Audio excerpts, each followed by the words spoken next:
Hi Bookfighters! It's a Wednesday. It's been a while, but I'm here. I'm here and I'm going to talk about The Casual Vacancy by J.K. Rowling. So I have finished this book, and while I don't entirely agree with some of the things that Dan said the other day, I'm not going to address all of them until he's finished it, because I think the ending of this book does give the rest of the story a lot of context, and sort of fits everything together, and I don't want to spoil it. There are some things that I will talk about. I love this cover. I love this cover so much. The dust jackets, I don't know what sort of texture this is, but it's amazing and it just feels lovely to hold. And usually I take dust jackets off to read a book, but I didn't with this one because it just feels so nice. The bits where I do agree with Dan are the bits that I can talk about today. I did think that the writing in this book is not fantastic. It didn't bother me as much as it did with you, Dan, because I really enjoy character-driven novels, which is what this is, to the point where everything else sort of becomes irrelevant, or at least I don't notice it.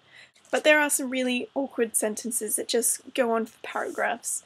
I don't think this is something new that J.K. Rowling is doing just for this book. I think it happened in Harry Potter, but because I love that universe so much, I just didn't care about the writing.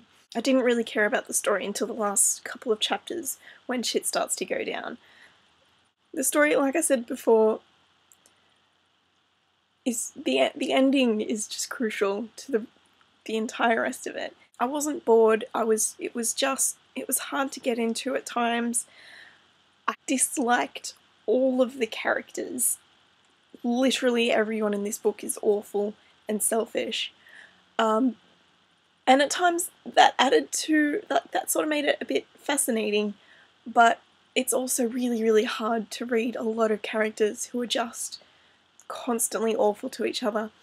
And this book has a lot of characters in it. It took me a while to straighten everyone out, figure out who was married to who was whose kid, etc. It wasn't until about halfway through that I actually had everyone figured out.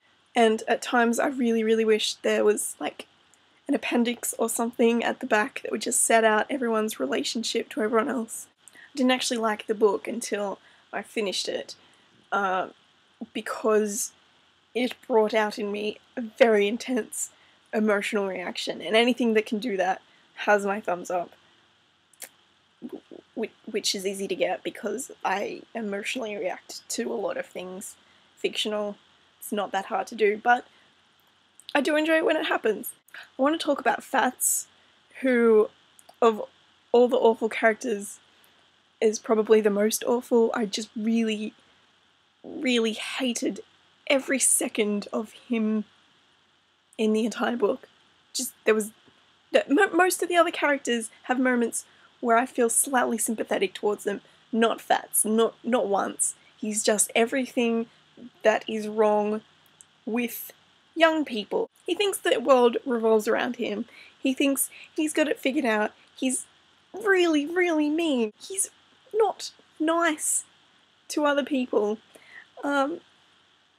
And it's not just the way he treats Sukhvinder. Just really very strongly disliked him, which I think is a sign of good characterization. It is always fun to hate on a character, but when you hate everyone. I do have other things to say about this book, but I will save them for a less spoiler-free video, which I will have up next week. If it gets to Wednesday night next week and I don't have a video up, kick me in the butt. I do have things I want to say, and I want to keep making videos this month. Before I go, I want to share with you a Tumblr that I made that is entirely photos of The Casual Vacancy. It's called photosofthecasualvacancy.tumblr.com, and it's just photos of The Casual Vacancy that I've found in the tag, and I don't recommend following it because I've got it queued to post like a billion posts every day. So unless you want that on your dash, I don't know, you might want that on your dash, but have a look at it. It makes me laugh. Katie, I will see you tomorrow.